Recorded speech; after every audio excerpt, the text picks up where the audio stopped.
Hi everyone, welcome to Swapna's kitchen. ఈరోజు మనమైతే పెసరపప్పు వడియాల పులుసు చేసుకుంటున్నాము. ద ప్రీవియస్ వీడియోలోనే నేనైతే పెసరపప్పు వడియాలు ఎలా పెట్టుకోవాలో చూపించేశాను. సో ఎవరైనా చూడకపోతే ఆ వీడియోని కూడా చెక్అవుట్ చేసేయండి. ఫస్ట్ మనమైతే కళాయి పెట్టేసుకొని పెసర వడియాలు అయితే వేయించుకోవాలండి. ఇక్కడ నేనైతే ఆయిల్ తీసేసుకొని చూస్తున్నారు కదా, ఆయిల్ మంచిగా వేడైన తర్వాత మన పులుసు ఎంతైతే పెట్టుకుందాం అనుకుంటున్నామో దానికి తగ్గట్టుగా వడియాలు అయితే ఇలా మంచిగా గోల్డెన్ కలర్లోకి వచ్చేంత వరకు అయితే ఫ్రై చేసేసుకొని ఒక బౌల్లోకి తీసేసుకొని పక్కన పెట్టేసుకోవాలి.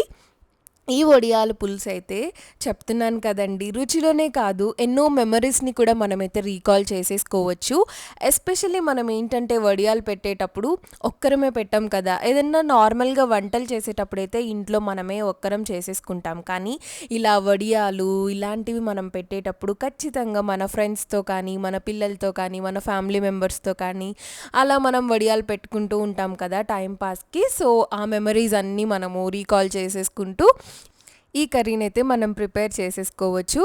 మనమైతే ఫస్ట్ వడియాలు వేయించుకున్న తర్వాత ఇక్కడ నేనైతే ఒక 3 పెద్ద ఆనియన్స్ని సన్నగా కట్ చేసేసుకొని తాలింపులో వేసేసుకున్నాను. నెక్స్ట్ ఇక్కడ 2 పచ్చిమిర్చీలను కూడా వేసేసుకున్నానండి. మనకి ఉల్లిగడ్డలు అనేవి మంచిగా మగ్గాలి. ఇక్కడ నేనైతే ఎటువంటి అల్లం వెల్లుల్లి పేస్ట్ అయితే యాడ్ చేయట్లేదు.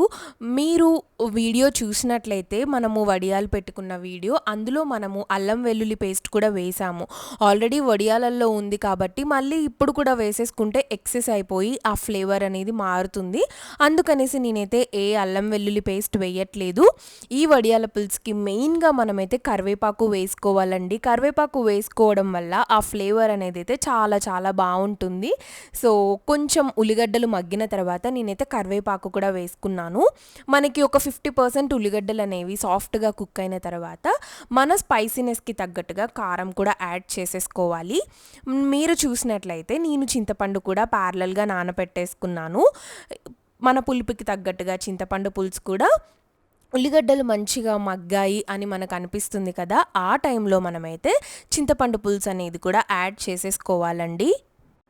ఆ చింతపండు పులుసుని బ్యాలెన్స్ చేయడం కోసం మన పులుపుకి తగ్గట్టుగా వాటర్ కూడా యాడ్ చేసేసుకుంటే పులుసు అనేది ఇంకా మరుగుతూ ఉంటుంది. మీడియం ఫ్లేమ్లో పెట్టుకొని ఇప్పుడైతే ఒక్క 5 మినిట్స్ వరకు మనం పులుసుని అనేది మంచిగా మరగనిద్దాము.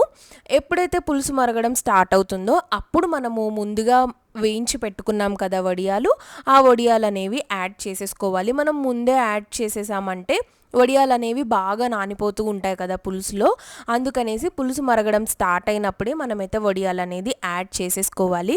చూస్తున్నారు కదా, పులుసు అనేది అయితే మంచిగా మరుగుతుంది. ఈ కర్రీ చేసేటప్పుడు స్మెల్ కూడా భలే టేస్టీగా యమ్మీగా వస్తుందండి. మీ ఇంటి పక్కన వాళ్ళు ఏం కర్రీ చేస్తున్నారా బాబు, వీళ్ళు కొంచెం కర్రీ పెట్టమని అడిగితే బాగుండు అన్నంత రేంజ్లో స్మెల్ అయితే బాగా వస్తుంది. సో నెక్స్ట్ ఇక్కడ మనకి కన్సిస్టెన్సీ ఎంతవరకు ఉంటే పులుసు మీకు ఇష్టమో అంత కన్సిస్టెన్సీ వచ్చేలాగా అయితే చూసేసుకొని లాస్ట్లో ఇక్కడ నేనైతే మన స్వప్నాస్ కిచెన్ హోమ్మేడ్ మసాలా వేసాను. నెక్స్ట్ ఇంకా ఈ కన్సిస్టెన్సీలో ఉన్నప్పుడు నేనైతే స్టవ్ ఆఫ్ చేసేసుకుంటున్నానండి. మనము మరీ చిక్కగా వచ్చేంత వరకు ఉంచకూడదు. ఆల్రెడీ వడియాలు అనేది ఆ పులుసు పీల్చుకుంటూ ఉంటుంది కాబట్టి నేను చూపించిన కన్సిస్టెన్సీలోకి మీరు వచ్చినప్పుడు స్టవ్ ఆఫ్ చేసుకుంటే అయితే సరిపోతుంది. ఇంకా ఆలస్యం లేకుండా నేనైతే వేడి వేడి అన్నంలో వడియాల పులుసు వేసుకొని తినేస్తున్నాను. సో డెఫినెట్గా మీరు కూడా ఈ రెసిపీని ట్రై చేయండి. మీకు ఎలా వచ్చిందో నాకైతే కామెంట్స్లో చెప్పండి. మరిన్ని వీడియోస్ కోసం మన ఛానల్ని లైక్, షేర్ అండ్ సబ్స్క్రైబ్ చేసుకోండి. Thank you for watching.